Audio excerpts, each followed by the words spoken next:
So let's get started. Okay. So today we are welcomed by Commissioner Bethell, Danielle Bethell, who is also running for governor. And so she is in town, and we took the opportunity to ask her to come in and answer a few questions and ask questions maybe about Curry, get to know us as we get to know her on our campaign trail. So, Danielle, how are you? I'm good. Good. I'm thrilled with the weather. It's great. It is. It's been raining so much at my house. And yeah, you nailed the weather time. Yesterday was beautiful. Today's supposed to be epic too. It was like 70 degrees-ish yesterday. Yeah. Yeah. I didn't come prepared in the right clothes because I assumed it would be like Brought all your rain gear. winter weather on the beach, but yeah, we're figuring it out. It's a perfect spring break. We are this is probably one of the most important weeks for us for our communities in Commerce, because it's such a dry spell going December, January, and February, and then we get spring break, and spring break really lifts all boats. Okay. It's big for us. So as far as tourism, yes, and so it's spring break right now. For Idaho, it is. So Okay. some of the other states. So yes, so we get the month of March between the different states having spring break. We get just an incredible blessing of economic driver in the month of March. What do people do in Curry County, Gold Beach, Brookings on spring break? I actually don't know the answer to this. Oh, so what's interesting is the main draw is obviously the beach. Sure.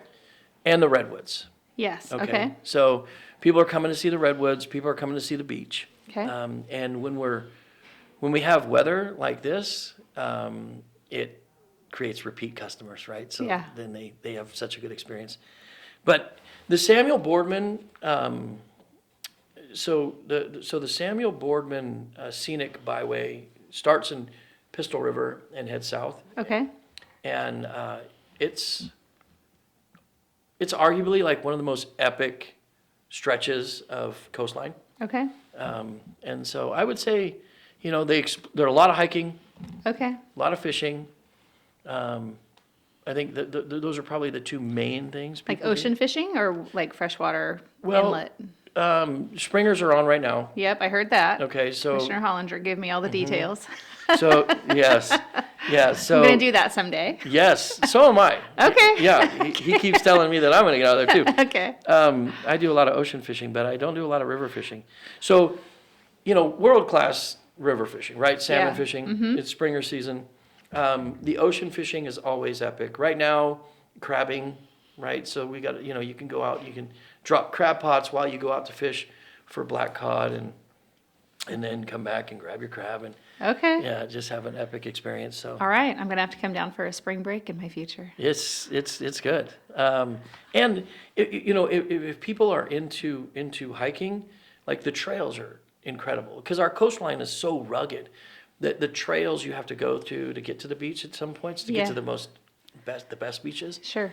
It requires like a pretty decent little hike. Okay. And if you're into that, you're gonna love it. Perfect. Okay. Yeah. I like the outdoors. Yeah, you would dig it then. Okay. So let's start off with you. Tell us who you are. Okay. Yeah. So I'm a fifth generation Oregonian. Okay. Born in Eugene. And I'm married to a fifth generation Oregonian who was born and raised in Staten. We live outside of Staten now. I'm a mom, a Grammy. I have 2 granddaughters. Congratulations. Thank you. That's awesome. It is amazing. I think everyone should do it. Yes. Yes. So, geez, my parents divorced when I was real little. My mom had a severe and persistent mental illness, and because of that, had a hard time staying in one place. So I went to a different elementary school every year during elementary school, between Eugene and Southern Oregon, and then back, up to Salem, which is where I've spent most of my life, is in Salem. We moved up there just before I turned 11. Folks who, have mental illness challenges are sometimes difficult for families to navigate and stabilize. And my mom's family just didn't have the skill set or the want. I'm not sure which. I don't have a real good relationship with them. I actually don't have a relationship with any of them. But it took us in and out of homelessness and some pretty cool experience as a kid, if I'm being totally honest. I didn't know growing up that I was supposed to be kind of negative, have a negative outlook on my life. My mom, I mean, we had the things that you can imagine go on in our lives, lots of dangerous things and challenges, but she did everything possible to keep my sister and I safe and as healthy and happy as possible. And I had some great childhood experiences. Grew up within the Native community here in Oregon. So like lived on what's now, I think, the South Umpqua Reservation up by the falls, like for a summer. Just camped there the whole summer. Right. As a kid, that was pretty great. Didn't know the different lifestyles out there because I'd never really been exposed to it. But then my mom left just before I turned 17. I was 16 years old, and she went to a powwow in Washington and didn't come back. And I lived in Salem at the time and figured out life from there. Was blessed to never live on the streets, but was raised to be a good kid. You know, I think the reality for parents who see their children in spaces that could be dangerous, they hopefully instill some type of value and character in them that's going to be useful. And so I learned to be a really good kid, quiet and useful. And because of that, people welcomed me into their home. I lived in a lot of different houses to complete high school, finally landed in a home that just really good American people who said, you're just going to stay here and graduate high school. You just need to go to school. And I'll be honest, the reason that all came about is because I was involved in a shooting. I've been on the receiving end of many bullets in my life, and this hit the paper, and the folks that knew me, knew my friend, and they just wanted me to be safe, I guess. You know, I've actually never asked them why they made that decision. Maybe someday I will. But I'm grateful for them because they showed me what family is and what one can have if they really work hard at stabilization. And I have that today. Yeah. My husband and I have been married for 21 years, and marriage is hard, no matter what. But we've really made a go of it, and it's been great. That's humbling and awesome all in the same. Yeah, I can empathize on some level. You know, I had a single mom. Yeah. Struggled with alcoholism. Ended up losing me at like 12, when I was 12. Fortunately, I had some grandparents that stepped in who were epic. I mean, just amazing. Yeah. My grandparents were amazing. And, you know, she ended up passing away early because of her alcoholism.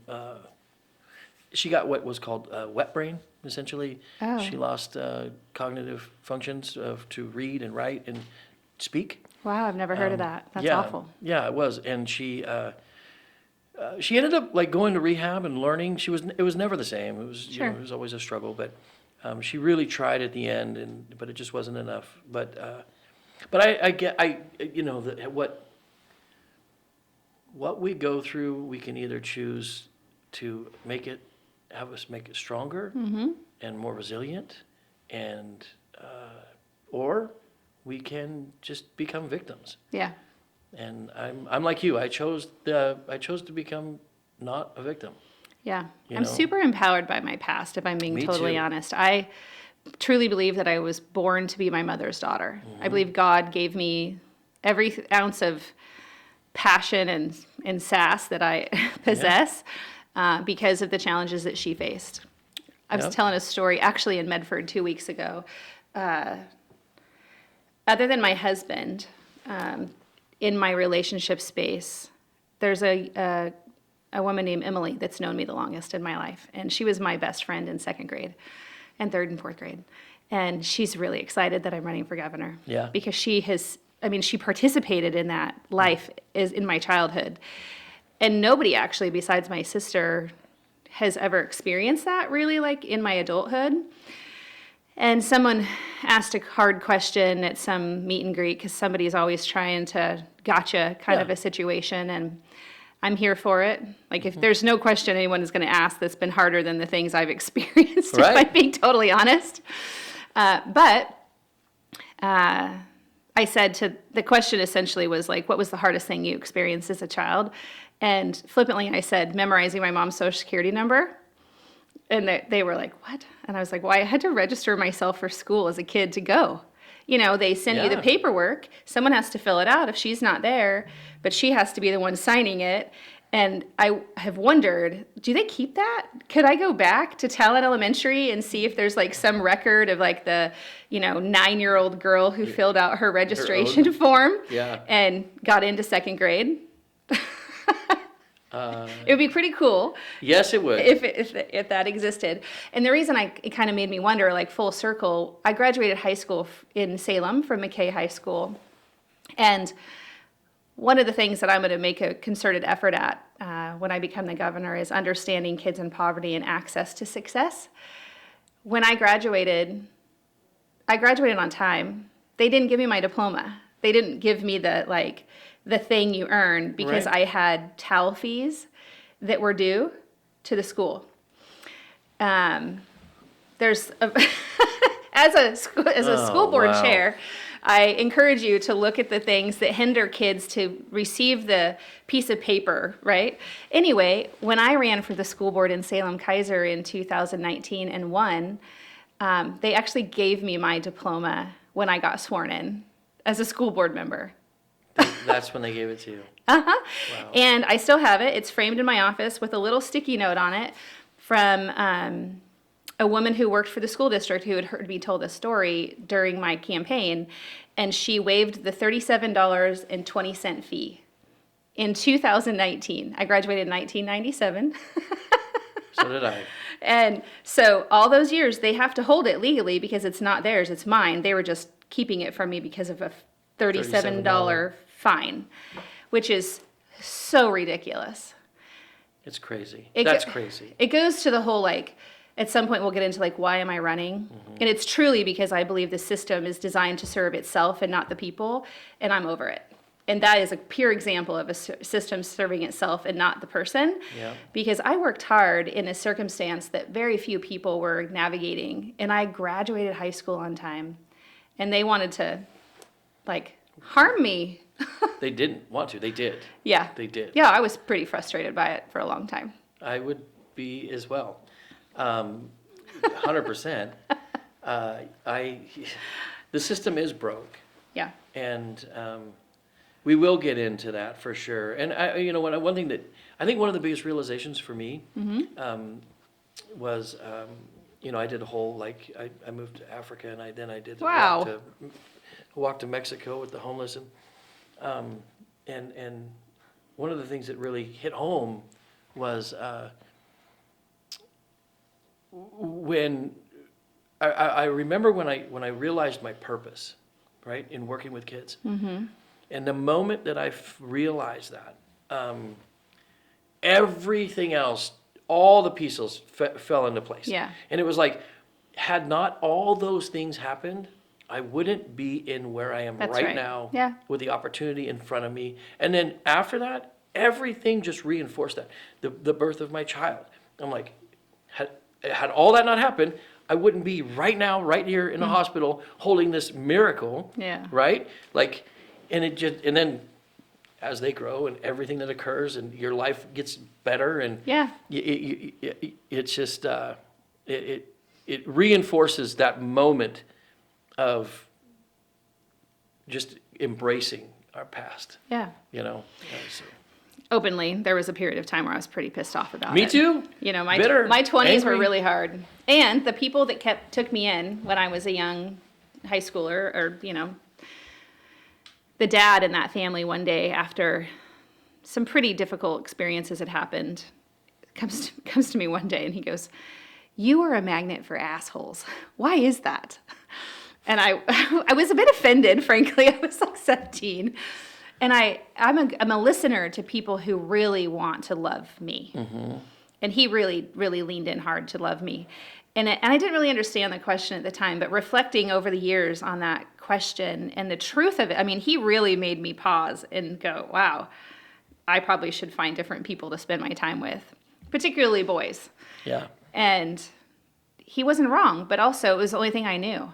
Yeah. You know, frankly, when dust starts to stir, I don't run from it. Like I grew up in some pretty difficult environments, and I'm not afraid of violence. I'm not afraid of the confrontation and controversy that exists in all the world spaces.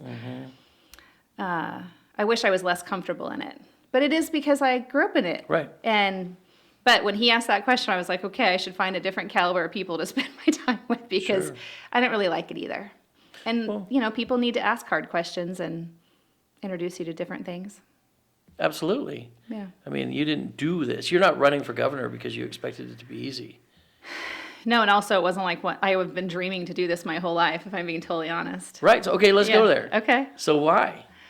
Yeah, I mean, the truth is because I have such a deep yearn for Oregon to be better. And I've been a county commissioner in Marion County for 6 years. When I came into office in 2021, things were really discombobulated statewide. I have only seen the truth in leadership in Oregon since I've been in an elected space. And it's not a small elected space. I mean, I have a really good, healthy position that's very powerful in a large county in Oregon, which gives me an opportunity over many to have a front row seat at the Yes. dysfunction. Yes. And You are in the front row. I am, Yeah. watching things unfold, and I have gotten to know the different types of leadership and systems really intimately in the last 6 years, whether it's the legislature or the governor's office or members of Congress. I've yet to engage the president, but I've promised someday I will be doing that. I don't want to be the president, but I want to have a conversation with them. And I have found that they're all these people in leadership they believe they're in the space for the right reason. They enter into the legislature because they have a specific thing that they need to change or make better, or an agenda that they want to accomplish. Yep. And it's the same for the governor's office. I have worked now with 2 governors, and neither of them have the depth that is necessary to run a government, because they never ran one before. Both Kate Brown and Tina Kotek were pretty great legislators for the agendas and the ideology that they possess. But what I've really truly seen is that we haven't had anybody step up for governor that's ever actually executed a system delivery or had any level of need to balance a budget or put pieces together for success. And because people come into the legislature, people just assume that they're qualified to be the governor. And it is fundamentally untrue that any person in the legislature knows anything about running a government. And I can attest to the fact that I've not talked to one legislator in 6 years that understands anything about the function of government. They understand the what is it, like, the 3 branches of government. And, anybody can open a textbook and be like, I know what this does or this. But unless you've sat at a desk and had to make hiring and firing decisions and investment decisions with taxpayer dollars, or navigated ridiculous laws that the legislature created or policies the governors put in place, you actually don't have any experience in this space. And in the last 6 years, I have grown deeply frustrated by the lack of partnership, the lack of respect, and the lack of desire in leaders in the legislature and in the governor's office to really produce a perfect state, if one could exist. So in 2024, I came in as the president of the Association of Oregon Counties and worked with county commissioners across the state, and actually Senator David Brock Smith and Senator Kate Lieber, to recriminalize drugs in Oregon, to undo Measure 110, essentially. And in that short session is when I really started this real deep awareness that these people have no idea how government functions in this state. There's 87 state agencies that the governor oversees, and if we were to if we were to quiz, and this would be a fun test someday, every single legislator on what those agencies are and what they do and what their work is supposed to be, they would fail openly. Basically, as a person who's in charge of the executive branch over those 87 agencies, if you don't even know what you're managing, how do you manage it? Yeah.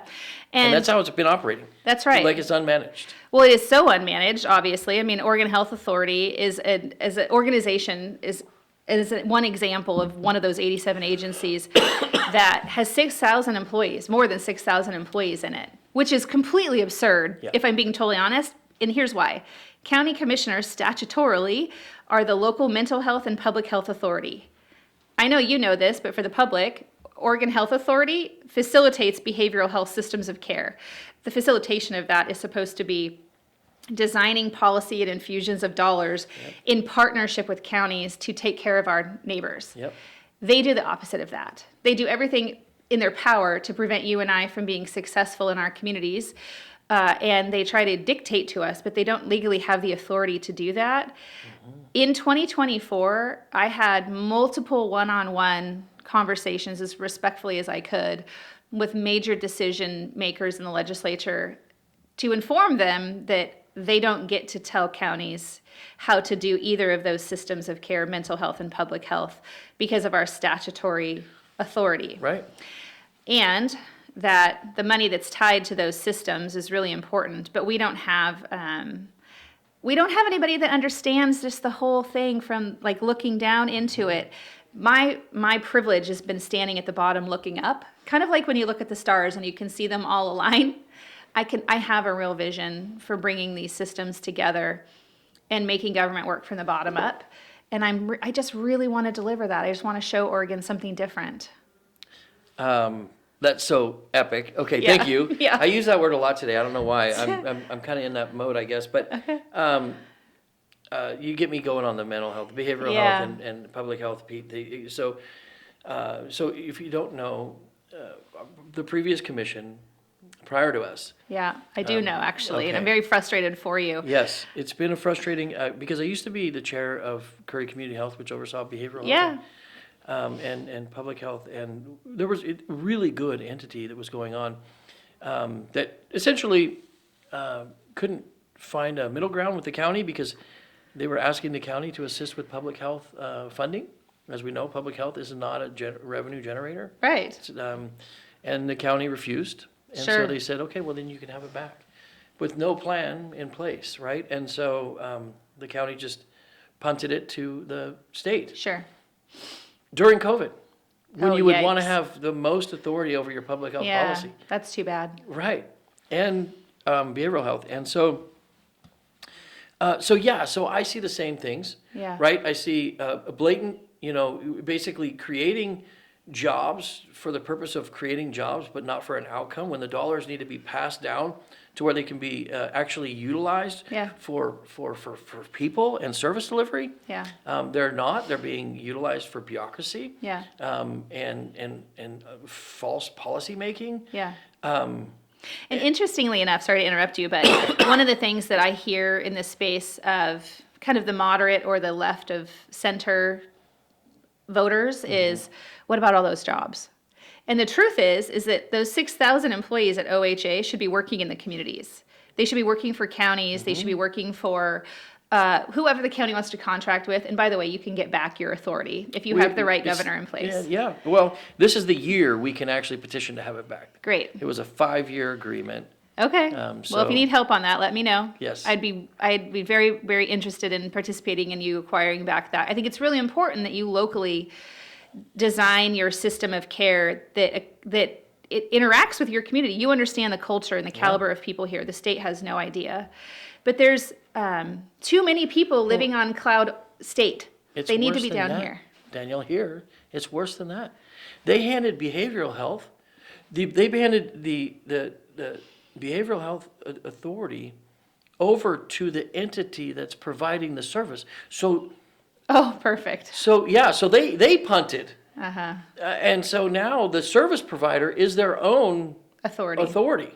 Right, so you have no accountability, no None. checks and balances. And they're not even in our county. So Umatilla are- County went through this too. Yeah, Yeah. it's not best case scenario. And the reason all this is allowed to happen, two things. One, the governor knows nothing. Not just this governor, but no governor ever, in my opinion, has understood the real dynamic of counties and what they're supposed to do. Because frankly, they've never cared. Never. And I find that to be so disrespectful and insulting to voters. But that aside, Well, it's going to tie to some of the stuff that we're going to talk about with Yeah. homelessness. yeah, It's going to tie to all those things. right. Yeah. So let's Yeah. okay. So before I apologize. No, it's okay. I kind of jumped forward before I wanted. There was another question I wanted to get in before we got into the governor stuff. Okay. As your time as commissioner, Yeah. okay, let's talk about your time as commissioner, and what have been some of the biggest challenges, and also what have been some of the biggest challenges as a commissioner running for governor. Yeah. So the biggest challenges I faced is just being, as a county commissioner, is truly the lack of partnership in the state between the systems that are funded by taxpayers, the state agencies, the legislature, and the governor's office. A lot of people in Oregon want to say, well, focus on one big shiny object like the federal administration, which frankly causes me less challenge than local legislators and the governor on a daily basis. I came into office to be able to be a problem solver, and also a solution picker. That's a term that I borrowed from my district attorney, who I think is brilliant, by the way. But as a leader, you don't always have the solutions yourself. I don't know everything. I'm not an expert in anything. But my job is to make sure that all systems are performing at their highest standard for the lowest cost. And when I'm constantly in conflict with state overreach, I waste so much time fighting policy instead of delivering services and collaborating locally that things are super slow. And in our communities, in every county in this state, we have a homeless crisis, we have transportation system failures, we have solid waste system failures. I mean, public safety system failures. There's every single Educational system failures. Yes, while I was on the school board as a commissioner, I can tell you the frustration around education is the lack of required partnership for whole person health. We expect teachers to be the behavioral health specialist, the educator, the parent, the grandparent, the, whatever, caseworker, which is all, in my opinion, wrong, 100% wrong. And because there's not a real requirement from our top leader, the state superintendent of education is the governor, because she doesn't understand or want to understand or even care if she does understand what collaboration is supposed to be. We have all these silos. And any time that you have siloed systems, you have duplication of service and waste. The amount of financial waste that we have in Oregon is, people would be shocked. Yeah. I gave an example a few months ago around Marion County's health department has been holding on to state funds for a particular lane of work for 10 years. And it's not a little bit of money, it's a couple $1 million. It's been sitting on a shelf because it's required in a contract to be spent on a particular service that we don't do anymore and there's no community need for, so the money is not being used. Because the Oregon Health Authority is so far behind on its program area audits, that money's just been sitting there unspent. But the state says they need more. Right. Which is wrong.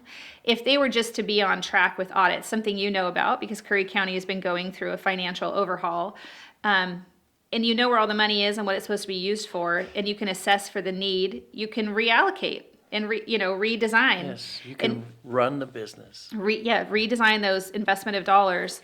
We finally got approval in 2023 to use that money from a 2012 audit.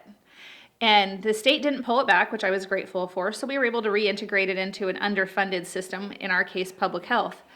But if every single community had to go through those audits year over year, which we have to do as a county, and I can tell you what those line items look like, If the state had to do that, we wouldn't need to be taking so much money from taxpayers. So I'm frustrated at the lack of accountability for dollars, how I have to be accountable as a commissioner, but the state can be unaccountable. And frankly, agencies can lie to the legislature because they don't know what they're looking for. Legislators have no idea what the depth of an agency budget looks like to be able to go peel through it like an onion and go, hey, why is that sitting there for 10 years? Or what about that? And I really want to do that work. But my other challenge is that I can't perform to my greatest skill set because of the tripping up that I get from state policy and governor agenda. I can't execute on homelessness and the stabilization of my community to the caliber Marion County could because of state policies. I don't even actually go access certain state dollars on purpose because of the requirement of how those dollars are framed. Yeah. They're tied to some kind of bureaucracy where it infringes on your local control. Yes. Yes, it's some policy that you have to follow through with. Education is like front and center for that. Yeah.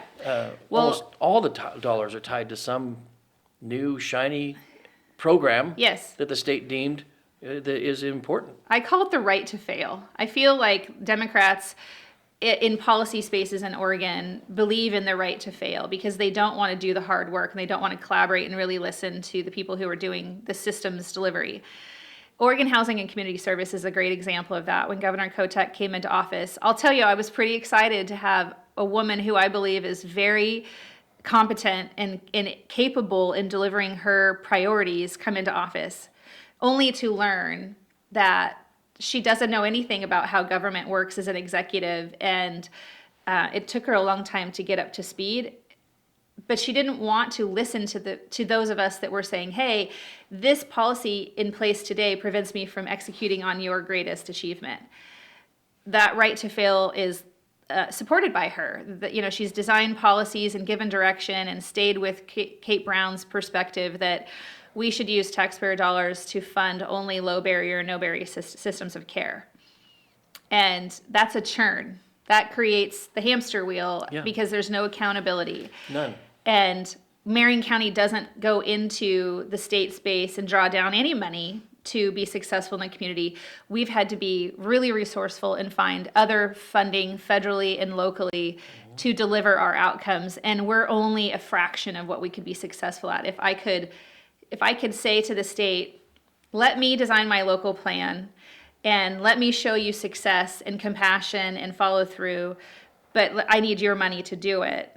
If they trusted me and they weren't so political and polarized in their space, we could be really successful. I've been very, very frustrated with that area of policy. And there's 100 more just like that in every single industry, whether it's the use of road funds or the use of solid waste investments, or, because I assume you all down here are in charge of where trash goes and who where your haulers take it and whether it goes to a dump or not. I believe in planned progress. I know you can't get in the way of it, but I'm tired of Oregon not planning it. I have to plan it as a commissioner every single year. I know, and be accountable to it. Yeah. It's like one of the things that we've been going through here is, with pretty intense budget constraints. Yeah. You have to start asking the question, like, how, if I'm going to budget this money for your department, how does that translate to service? Mm-hmm. What can the public expect with this amount? And if this amount was increased by 10%, what would they expect then? Right. Or if it was decreased? Yeah. But it seems like and to be honest, that's been a challenge, right? Just locally. Sure. That was not a question that people were used to having asked. Well, change is hard. It is. Yeah. It is, but it's necessary. Yes. Yes. And so, I can't even imagine what that kind of, what the roadblocks and challenges would be at the state level with those agencies. Probably they don't even contemplate. I think it's exciting, if I'm being totally honest. It would be too. Yeah, when I became a commissioner in 2021, it's true that we had department heads that were like, oh gosh, change is hard. Yeah. And when you have someone with my personality coming in with really high expectations of performance, I believe that if you work for the government and you're a public servant, like, you are working for people. You are showing up every day and really delivering on your full time there.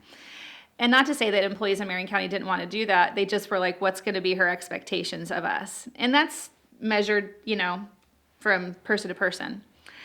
And we had people leave the county when I got elected. And it wasn't just because I was there. The commissioners before me, at least the two that I work with, had essentially set a tone and a pace of, we are the authority and we expect outcome delivery, transparency, and participation in that. And people felt, I think, vulnerable to being called out because there's fear when a new person comes in and you have to learn their personality, their behavior, and their expectations. Yep. But we've been able to really find a path forward in our community, in our county, it's true, not everybody loves our commission and or me as a commissioner, but they show up every day to do the work because they love the community. Yeah. And the community loves the work we're doing. We're producing outcomes for them that it's hard for them to see at first, but when they start seeing the results, they're like, oh, you said last year that we were going to get somewhere, and now we're getting there. And unfortunately, government is slow. And we're digging ourselves out of a crisis among crisis because of the lack of planning and I was gonna say, partnership. they're self-imposed. Yeah, that's Most right. of them. I think every single one of them, if I'm Yeah. being totally honest. Even the way COVID was handled was really a lot of self-imposed speed bumps that didn't need to exist. Harm. Mm-hmm. No.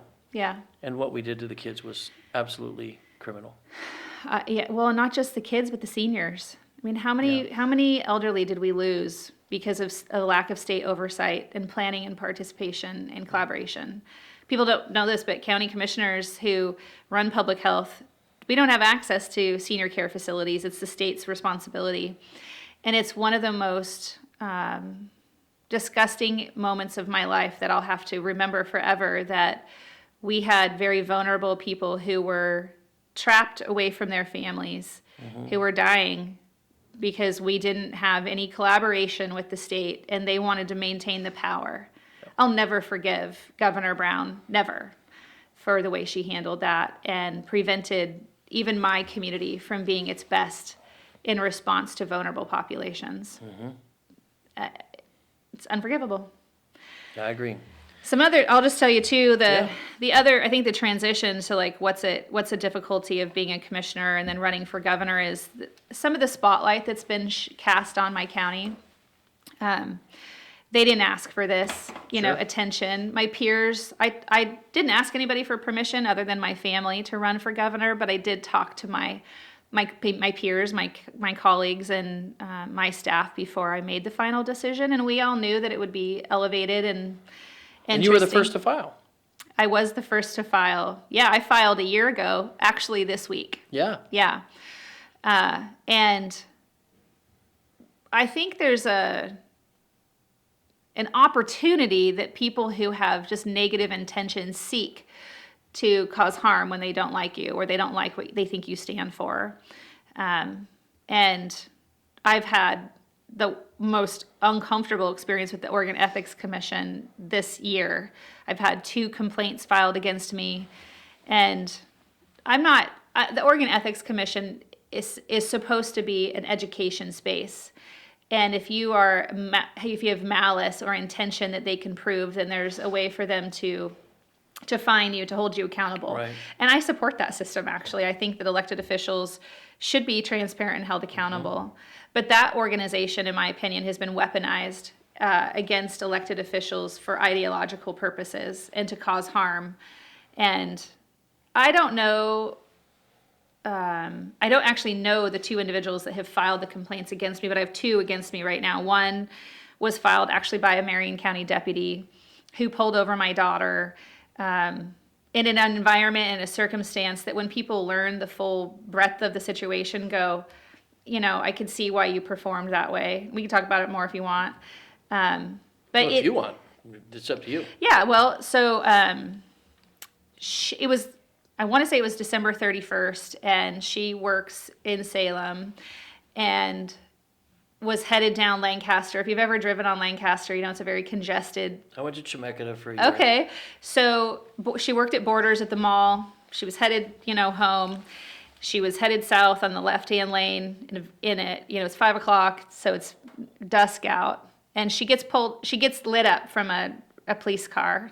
She freaks out because people freak out when cop lights turn on behind their vehicles. And she pulled to the median to stop, which is, you're not supposed to do that. Right. But she's 19 and she's in a congested area and was freaking out. And she calls me on the phone. Got pulled over by a county cop, I think is what she said. And I was like, oh no. Which, first of all, she needs to be held accountable for using her phone when she's driving. She's been doing that. But then she's running me through the situation and she's panicking. Her insurance card is expired in the vehicle as of like 15 days. It had just expired December 15th. Yeah. And she doesn't have the app. And so I'm like, okay, well, I'll just text it to you. I'm sure it'll be fine. This is her and I talking. He comes to the window and wants her information. And she's like, my card's expired. And I say, can I just text it to her so you can see proof of insurance? And he said no. And it wasn't just that he said no, it was really the way he said no that really caught me off guard because as a county commissioner, first of all, I work very closely with our sheriff. I always have. Even before I was a commissioner, I worked in and around law enforcement for community health because of the way I was raised. People have a healthy fear of law enforcement in my community. Mm-hmm. And I believe that I can be the conduit to good relationships. And I believe in the community policing model, which is law enforcement is there to protect and serve, but also to educate. They're not there for penalty and penalization. Right. And so when he said no, and the way he said no, I was just like, okay. Well, I said then, this is all on body cam footage, so anybody can go validate it. Can you send her to a different jurisdiction? Because he's going to give her a ticket. It was pretty clear because she didn't have proof of insurance and she was using her cell phone. And he says, what? And I paused and I thought, okay, maybe he doesn't understand what I'm asking him, and maybe he doesn't know who I am because maybe he doesn't put the name recognition together.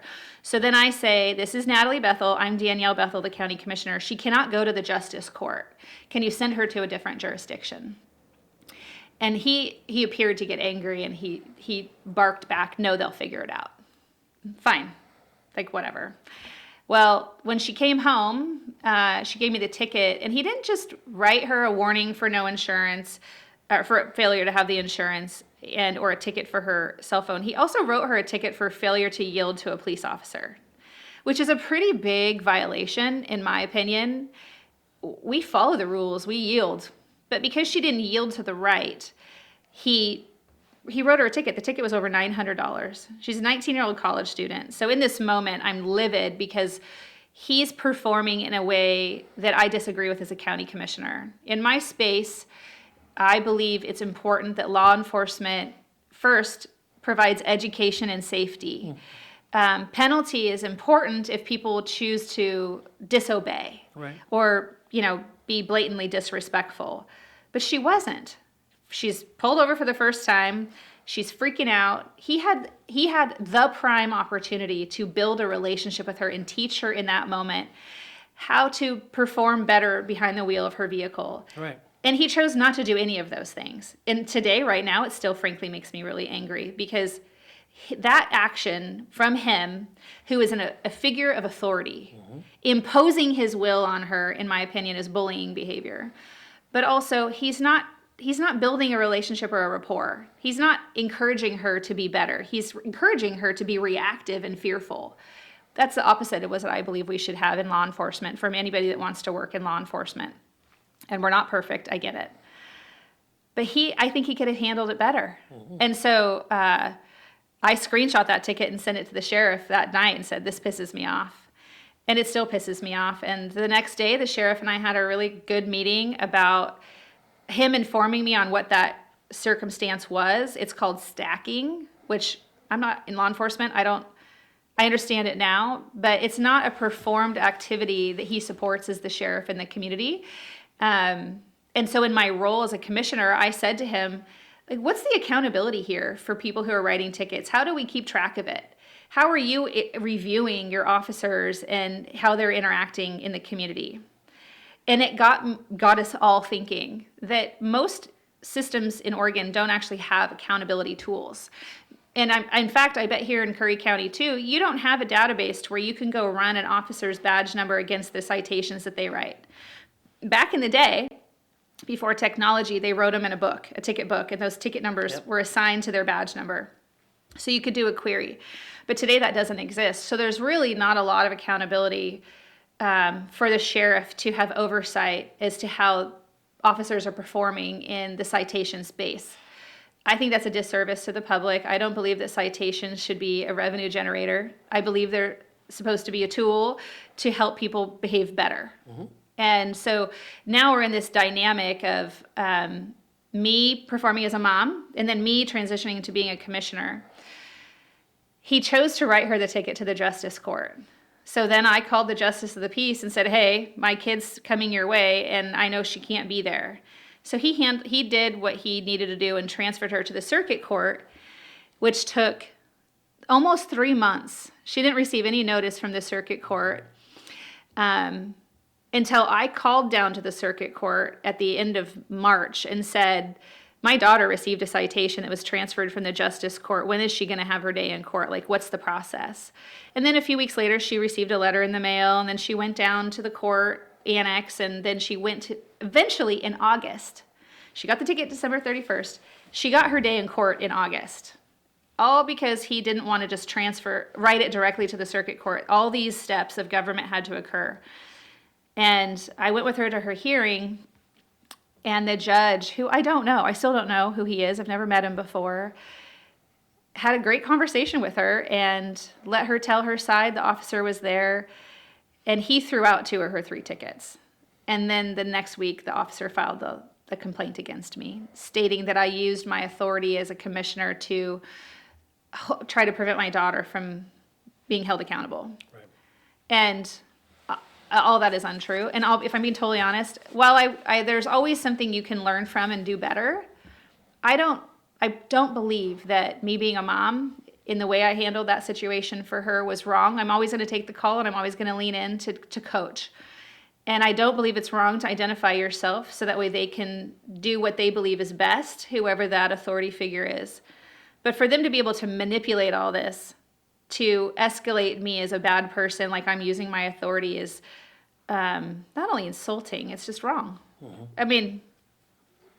No, you can't be penalized for being a commissioner even because you're a mom. Well, it turns out there's a lot of people that think I should be. Yeah. I mean, it's been really noisy, especially on the conservative side. I've had a lot of Republicans say that because I have an ethics complaint filed against me, I'm unethical.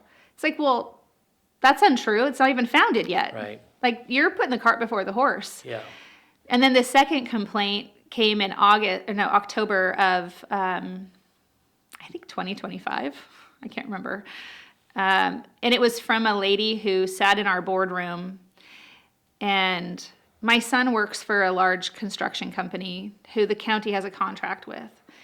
And for 3 years, we've worked this contract, and I've declared a potential conflict the whole time on legal advice. My lawyer is giving me advice on how to perform, and I took that same advice this same day, and she filed a complaint the next day saying I should have declared an actual conflict on the contract. Not a potential.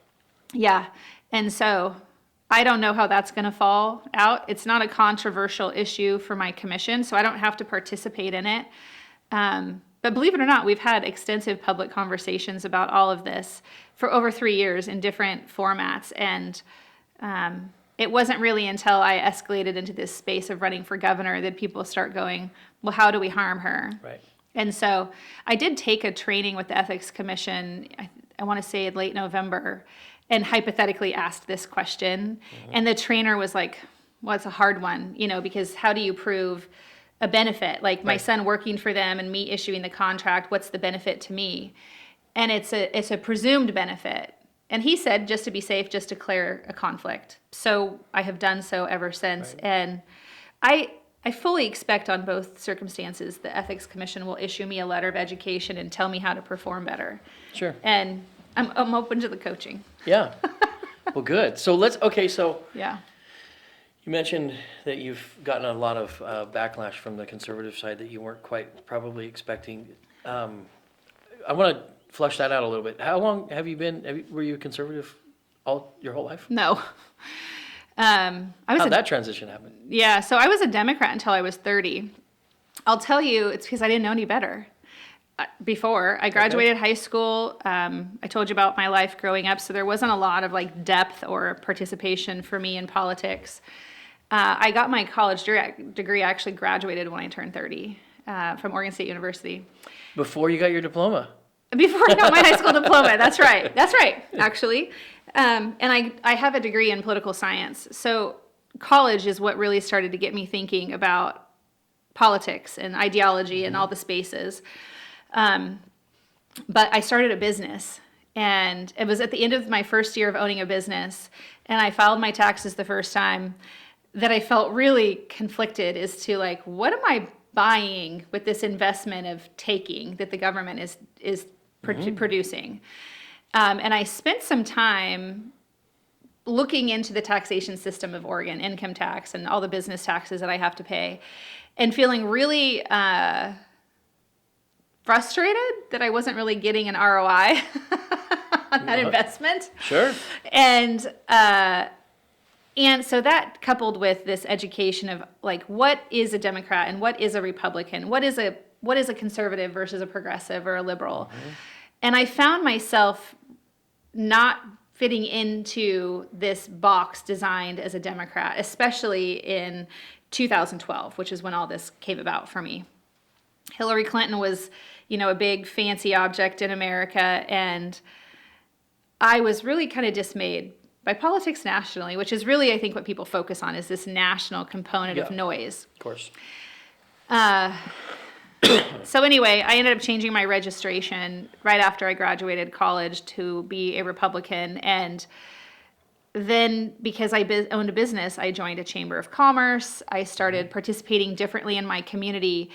And it was exposure to just more conservative-minded individuals that I felt more akin to. Sure. And I consider myself a moderate. I just consider myself a person that will do what I believe is right. I don't have a scale of things. But if I had to stand on a scale with this ideology, Sure. I would be more right of center than I would be far right. Yeah. And I don't know that most people have really dissected their ideology as much as I have, because I really wanted to feel good about whatever somebody was slinging at me and swinging back. Sure. But it's been an interesting environment to be a Republican. And, I tell people all the time, I was a Democrat until I was 30, but what does that even mean? It wasn't like I was performing anything. Right. And I rarely voted before. And also, when I graduated high school, I remember I registered to vote at the post office. You filled out the card and turned it in.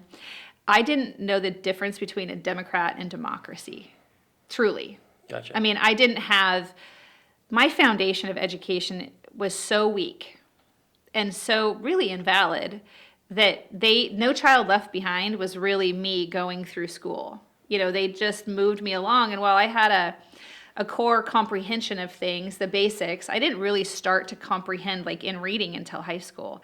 And I became a real comprehensive learner in college. And it's so true that when you're surviving and your life is unstable, there's other priorities for your brain to be functioning on.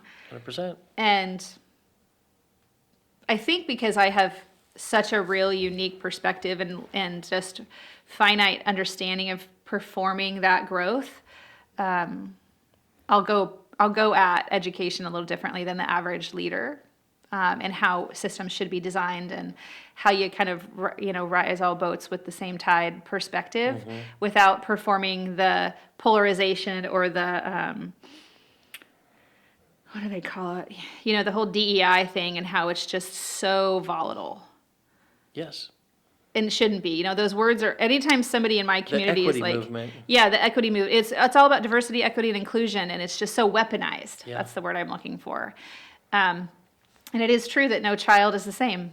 No. And so how do you treat them and participate in a space that helps them succeed as the human they are in a system that needs to be going together? No, I 100%. So one of the previous podcast we had on, we had an educator, and we talked extensively about this. I'm And, gonna have to go watch it.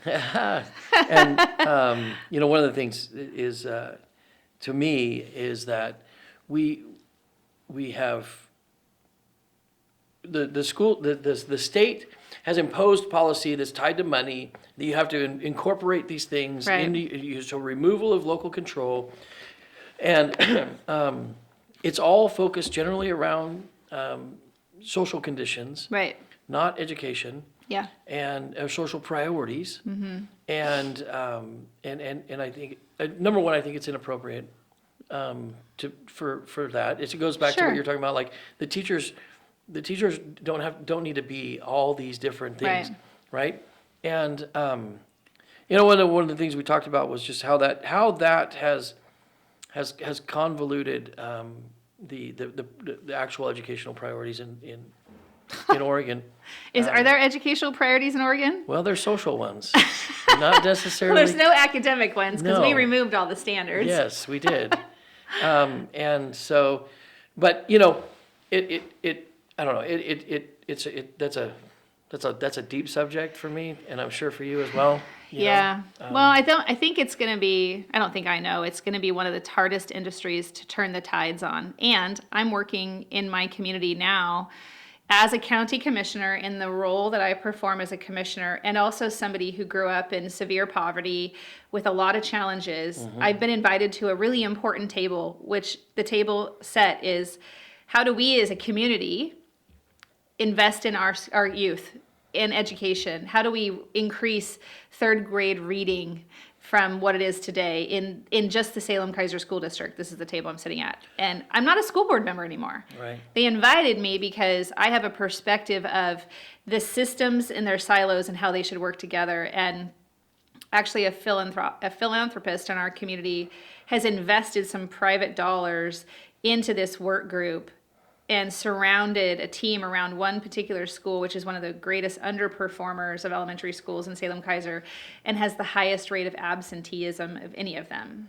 And they're calling it a super school. And there's like 30 people, professionals in different spaces wrapped around this school, which then immerses into the community that the elementary school rests in. Because obviously, when the kid leaves the school, something is going on somewhere else. And whatever you're doing here has to follow and return. And while academics is super important, and it's the priority of a classroom, if a kid doesn't even come to the classroom, then it's all for naught. For sure. And it's not the school's sole responsibility to get the kid there. It's the community's responsibility. And what is the root cause of that? It's the prevention model that we don't have here in Oregon because we don't invest in public health or prevention systems really at all. Right. And we need to fix that. Yep. No, and one of the other pieces is this. I feel that we, so initially, like when you and I were in school, we graduated the same year. I grew up in Burns. Okay.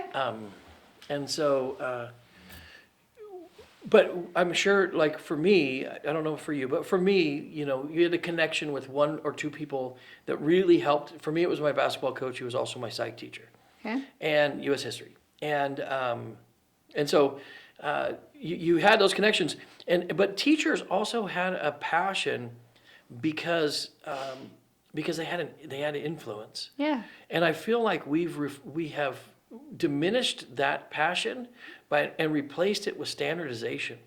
And we said, look, your opinion matters less than this standardized test. And as a parent, to me, it doesn't. To me, what matters is what the teacher believes my child's needs and strengths are, and evaluates those on a day-to-day basis, not what a test on a random day is going to tell us. Right. But we've placed all this emphasis on that test and Yeah. away from the teacher, Yeah. which removes, I think, some of their passion because it removes some of their influence. That's all true. And also the standardization of schools. So when I was a school board member, I spent time in an elementary classroom, lots of schools, but particularly this one classroom where the teacher broke it down for me the best. She walked me in, board member Bethel, here's my schedule for the day. It was like on the wall. And I was like, okay. And she was like, let's go to the classroom next door. Same schedule. Classroom next door, same schedule. And I was like, okay. You're trying to tell me something. What are you trying to tell me? Right. She was like, I have no control of my classroom. I'm not the expert here anymore. Somebody somewhere that's never met me or been in my school or in my community told me that I need to teach math at 8:30 in the morning. But did you know that my kids show up hungry at 8:30 in the morning? And some of them didn't sleep the night before because of the violence that they experienced, and they can't actually learn math at 8:30? And I was like, oh my gosh, yes. Teachers need control of their classroom because they understand the dynamic of the humans More in autonomy. their seats. Yes. And when she was so bold to just, and it was such a great visual for me that when I went back to the school board meeting and I asked our superintendent, like, what are we doing? And she was like, well, this is to help the kid that moves across town from this school to this school keep their schedule. And I was like, okay, I understand for the perfect person who designed this to think that that makes sense. But you know, the kid that moved from across town to here, all they need is to be seen and put in a chair and said, we see you. Yes. And we can accommodate because kids will rise to any occasion and they're flexible. They don't know any different unless we force them to know the difference. Mm-hmm. And it's a state requirement, that standard. Common Core and all this other crap is run from an institutional space that has, in my opinion, no real life exposure to real communities in this state, which is why I believe government should be run from the bottom up and not the top down. Right. And we should give teachers back the authority to find their passion and to love those kids and to work with the families and their neighbors to be successful. Yep. No, it's interesting. So, and so one of the dynamics that has been born out of this kind of state overtaking of education system is, so initially, education was best designed, in my opinion, when the behavioral expectations were standardized, right? That the expectations were standardized for everyone, so everyone knew where the lines were. Right. And the educational portion was individualized. Yes. The teachers knew where your needs were. Yeah. Now, that the individualization of the education portion has been removed, and that's been standardized by the state. Right. So the only thing that the teachers can individualize is the behavior. Yeah. So now they're trying to individualize behavior, which creates this enormous platform of nobody knows where the boundaries are because they're different from Johnny to Jane. Mm-hmm. And you're like, whoa, what's going on? So then kids test, and they test where their boundary is. And so it creates, now they have this utter popcorn machine that they can't control because it just keeps going off. Right. And you just need to unplug it, right? And start over and be like, we're going to get back to standardized expectations on behavior, and we're going to get the teachers back to be focused on individual needs on the educational aspects. Yeah. And it doesn't seem like it's a monumental task, but it is a monumental task. I know. And I believe it's the behavior side is because parents have taken such a back seat to their responsibility in parenting and teaching behavior and boundaries. When excuse me, I was on the school board for Salem Kaiser, I'm a data-driven person. I'm not an educator, but I'm a data-driven person, and I can read and understand. And I also know that data can be manipulated. Mm-hmm. And I have seen a significant amount of manipulation in data in Oregon's education system that I think is wrong. What I do think is important is that well, stats can all be manipulated to what you need them to be. Right. But when you sit in a community now that focuses more on those behaviors instead of the academic success, which is what happens in a lot of these school districts, Salem Kaiser, we were getting, at the request of myself and Dr. Shonda Geary, who's a school board member still, but at the time, they always ask kids, what's your sense of belonging? I'm sure you've heard this. It's a state requirement that kids feel like they belong. Just to be clear, I don't know any adult that's ever felt like they've belonged anywhere until they've found ownership in that space and were welcomed, right? Sure. So we need to create those environments. But we were focusing more on the violence and the behaviors in the data system than we were the academic system as a school board. It was a distraction, frankly, because the superintendents in all the districts want to control their schools. That's their job. But we, as the oversight for the community, are supposed to say, this is what we want you to succeed at. Well, I don't know why school boards exist anymore with the standardization from ODE. There's no real role for school boards to exist because they've taken all those authorities away. You can hire and fire the superintendent and approve a budget.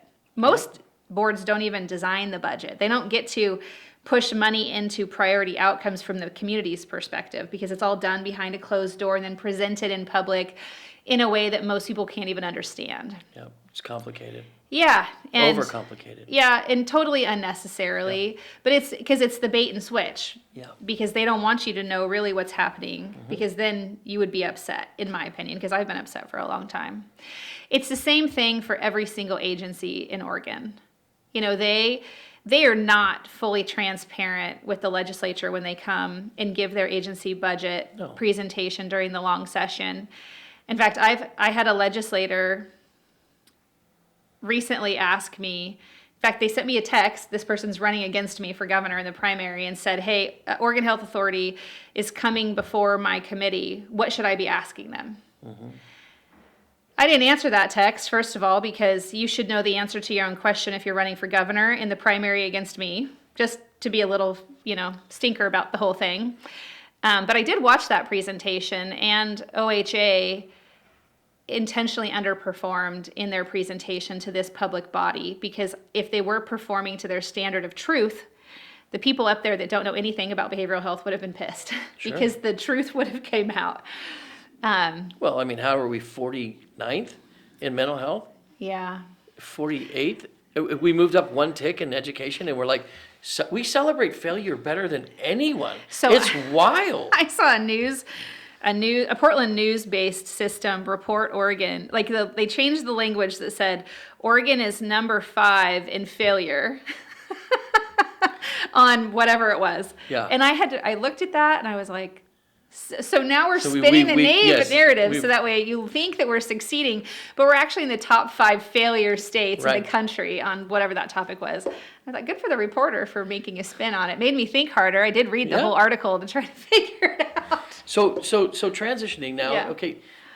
So what would be your priorities as governor? Yeah. So, I mean, everyone's just saying this. We need to audit our agencies, and that's really true.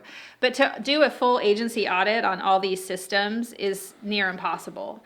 We, like out the gate, year one. It's going to take time to get through the whole agency, but there's certain programs in a bulk of these agencies that I'm really going to go at. Oregon Health Authority really needs to have a real reorganization done. Oregon Department of Education needs to have a reorganization done. Our public safety system, so Department of Corrections and its partnership with community corrections needs to be overhauled. We just have such big policy needs for some rejuvenation, in my opinion, and we need to reallocate money differently. We need to allocate it into local communities. So if I get elected in November, the short session is, 2 months away after that. I mean, it's literally 3 months that the new governor has coming in to work with the legislature in 2027 to do some big work. I'm going to be spending a lot of time on program development and transparency in that 3 months and making sure that presentations, I'm coming to the legislature myself as the governor, and I will be making presentations of expectations of investments for outcomes and changing the way certain policy is designed for program delivery. And that's really high level. I can get in the weeds of all these things in different departments if you want. But I'm also going to issue several executive orders. We have across the board a bunch of issues with how systems are designed that we're not having public conversations about it. So the Governor Brown did an executive order, I want to say halfway through her term, to ban natural gas. It's called the CPP, the Climate Protection Plan. It's to mandate DEQ, go through a process to get rid of natural gas. I'm getting rid of that on day one. We need to have natural gas. We need to have more sources of energy production in Oregon, just handedly. I'm going to do away with the climate-friendly equitable cities plan, which was implemented under the legislature, but it's an executive order from COTEC. Getting rid of that. Both of those things collectively increase the cost of housing, increase the burden on cities, and also Marion County, because we have an unincorporated area big enough to be a city. But so do we. There's this problem where these policymakers come up with these ideas to densify and produce without the foundation of understanding the challenges we have in Oregon. We have infrastructure deserts in every single community in this state. We have no partnership, true partnership and thoughtful planning with the state on prioritization of development. Where should we develop first? And how do we make that happen? I mean, right now we have this shotgun effect of truly every single policy system in Oregon, and you cannot wrap your arms around that. No, it's meant to be. You can't wrap your arm.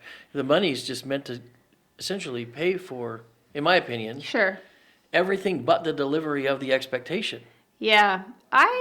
Like the development of the expectation seems to take priority over the actual Yes. function of applying it. That's 100% true. And I also will openly say that I truly believe that Governor Kotek wants to produce more housing, and she wants to have a healthy environment, like climate change plans.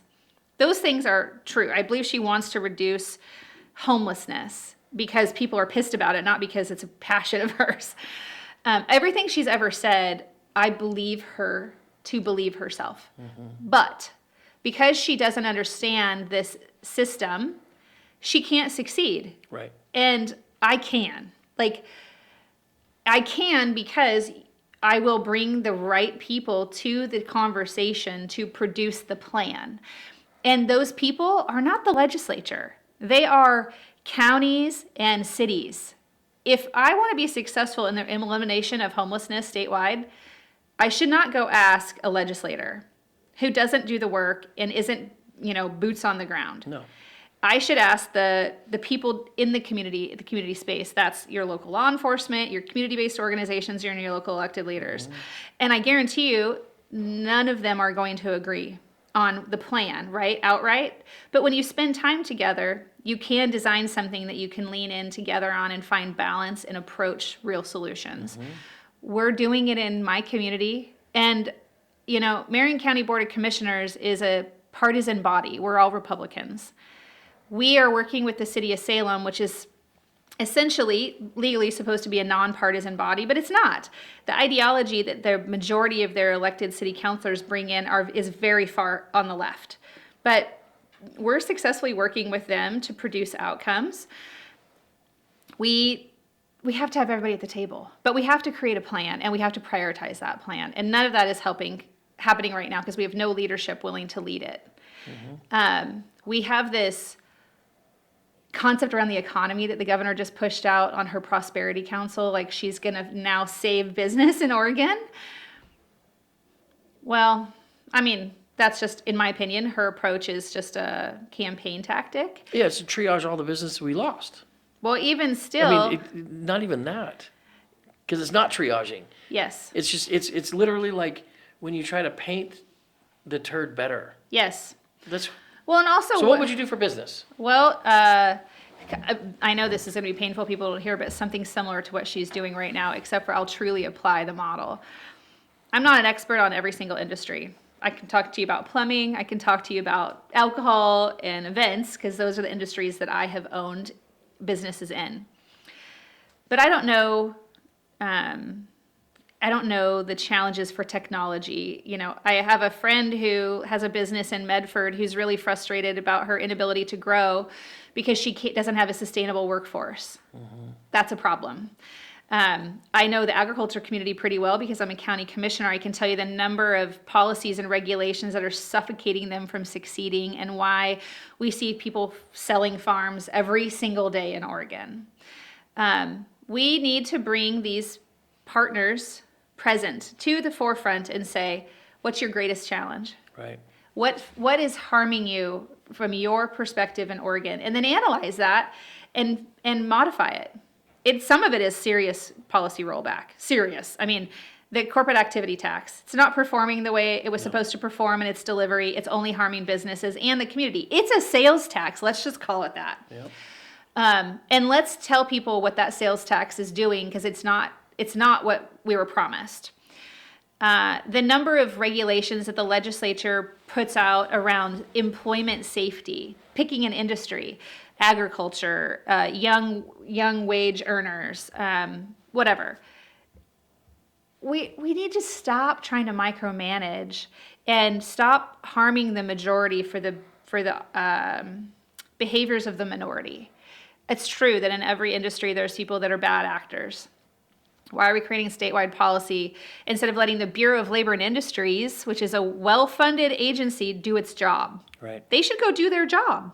We shouldn't create statewide policy because Bully is incompetent.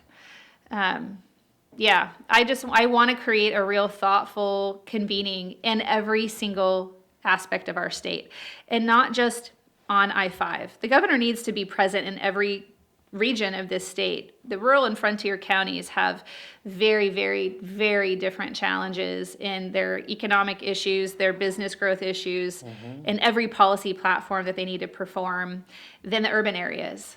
And I feel blessed enough to be a commissioner in a county that's both equally urban and rural, so I have a good foundation on those systems from kind of like-minded scenarios, except for I'm closer to the systems for change. Even my rural area is closer than you are down here in Curry County to real systems change because we're in a large, we're closer to an urban area. But when you cross the Cascades, I was down in Lake County recently in Klamath County, and talking to them about the challenges that they face down there are very different than what's happening here in Curry County, but similar, right, in certain lanes. Businesses are struggling. I was listening yesterday, I had a listening tour here all day, and essentially heard several people say that because the natural resource industry has been robbed and destroyed for this community, you focus on your revenue from tourism. That's not sustainable. It's also not predictable. You don't know from year to year how many people are going to come here for spring break. Correct. And because of that, you don't know what your revenue will be on your TOT tax to be able to fund certain systems. That lack of predictability creates uncertainty and that creates hostility. Sure. And it's hard to be a thoughtful leader and plan effectively in a space that's designed the way your environment is designed. There's ways to solve that. I have strategies and plans. I'm working with your peer right now on natural resource. Timber harvesting, frankly, needs to be ramped up in a hurry in every one of the 17 timber counties in Oregon. And we need to be working with the federal administration on forest, federal lands. And we need to overhaul the state system to make sure that the way we're navigating state natural resources is conducive to what the feds are trying to do, and we can be an active participant in the plan and execution of those incoming dollars. Not an obstacle. Right. Yeah. So I don't know. We've been talking forever, but I have to go here in about 10 minutes. Do you? Yes, Okay. I have to be in Brookings by Perfect. noon. Perfect. Okay. Okay, so then let's get to a few things. Okay. What do you think sets you apart Oh, from the other candidates? yeah. I want to say everything. There's nothing similar to me about any of the other candidates. I'm running a government today very well. I understand every single county in Oregon. Have really deep relationships in every single county. And while I think the average person is like, how does that make you qualified to be the governor? It's scalable work. Everything we do as executives in our leadership role as commissioners is the same the governor does in the governor's role. It's just she's overseeing 87 agencies doing the same body of work I'm doing. It's just a larger scale. I can answer any question, and willingly will answer any question as a candidate, where my peers, some won't answer any questions, and some don't show up to talk to you. I believe I'm a person that's present for people, regardless of their ideology. I'll talk to anybody, Republican or Democrat, and I'll work with anyone. I don't enter into a relationship with a Democrat saying, oh, they're a Democrat, so we're not going to be able to work together. I enter into every conversation, be curious. I want to know why they're at the table. What is it their hope to succeed at? And is there a common denominator between the two of us that we can align on to build a relationship and an understanding to be successful? That's how we passed House Bill 4002 and the recriminalization of Measure 110 and hard drugs. I went into the space and asked these leaders, what are you hoping for? I know what the system looks like in counties. I know what we can do. I know what commissioners want. I know what they need. How do we build a package that can make something work? And It's the first time in a long time that we've worked together as systems, and we didn't get everything we wanted as counties, but we got the door open. Our foot's in the door.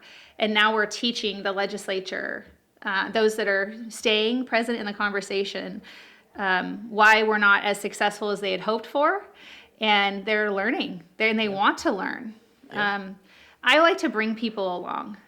And I think that makes me different because as a leader in this race, in this primary, I have opponents who I think present themselves more as I'm going to tell you what to do and you're going to go do it. And sometimes that's necessary.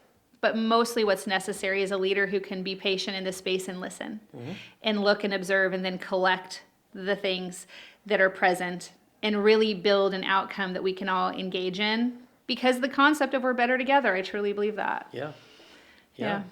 Okay, so before I let you go.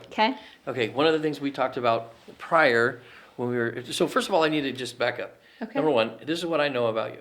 So for Curry County, I met Danielle in 2023.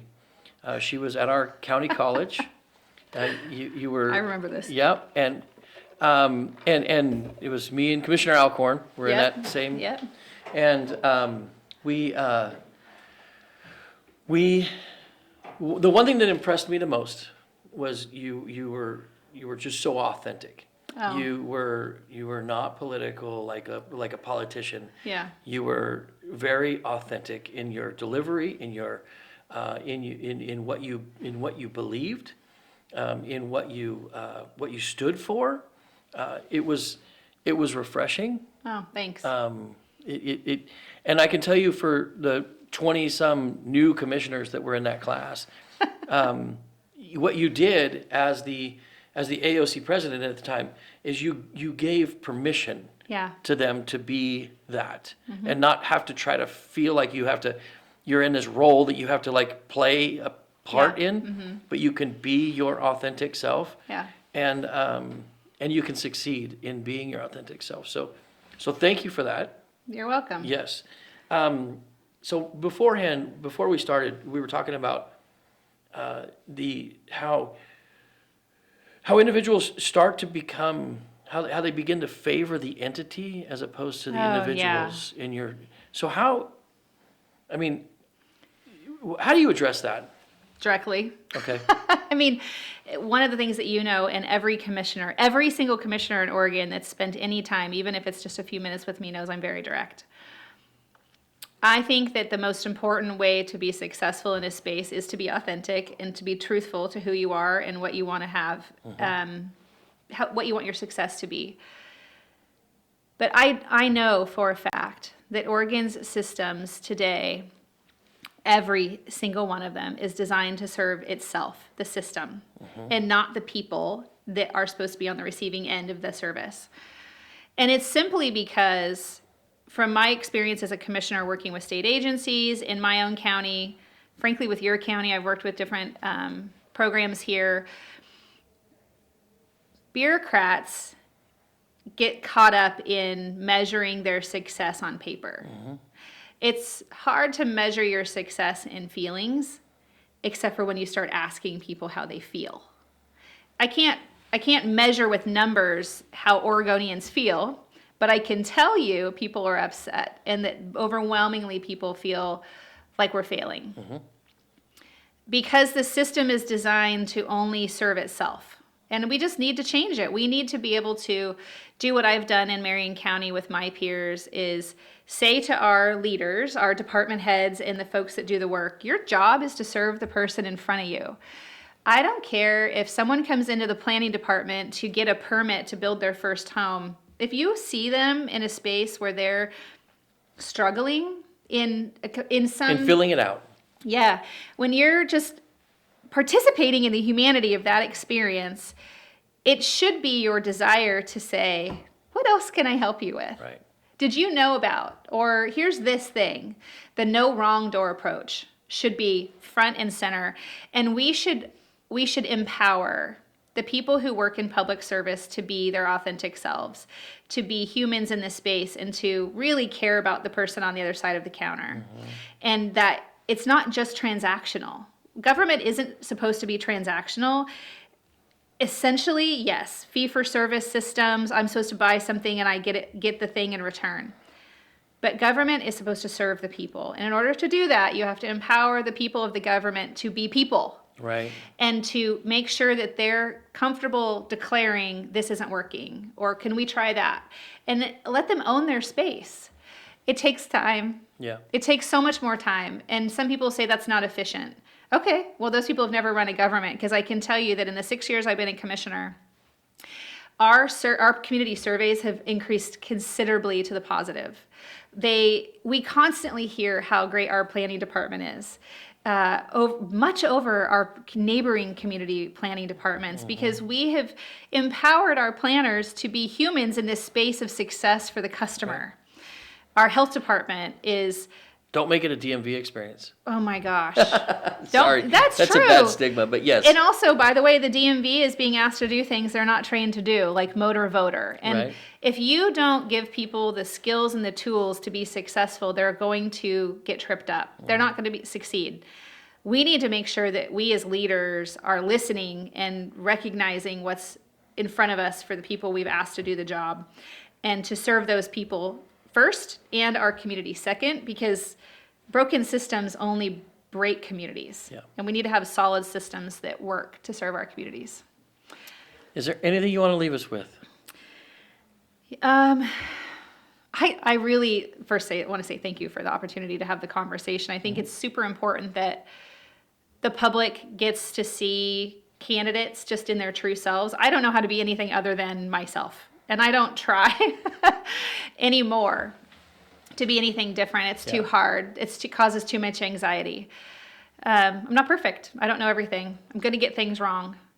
But I promise you, I will show up every single day better than any candidate that's in this race to serve Oregonians, and every single Oregonian, not just Republicans, to make Oregon better. The possibilities are endless, and it really burns a fire in me to be able to have the option of being present in the space to make it better. And I really want the opportunity. I want Oregonians to try something different. Yeah. Because the legislative model and the executive office hasn't been working. No. And I am different. And I'm just so not the standard politician. I'm really proud of that, by the way, that I didn't want to be a politician. In fact, I really wanted to be a nurse when I grew up, and I'm not that great at chemistry, so it didn't work out for me. Gotcha. Maybe someday in the future, but I really want to serve Oregonians as a whole, and I want to help my peers. I want Curry County to be as successful as you want it to be, and I want to be along for that ride, because I believe that people are elected in cities and counties in this state are passionately willing to do good things. And I want to have a seat at that table, all of them. That's awesome. Yeah. Thank you. Yeah, and thank you for coming here today. Yeah. Appreciate it. Yeah, likewise. Good luck in Brookings. Thank you. Yes, I will see you down there. I'm headed there too. Oh, perfect. Okay. So, yes. All right, we'll see you there. Thanks. Okay.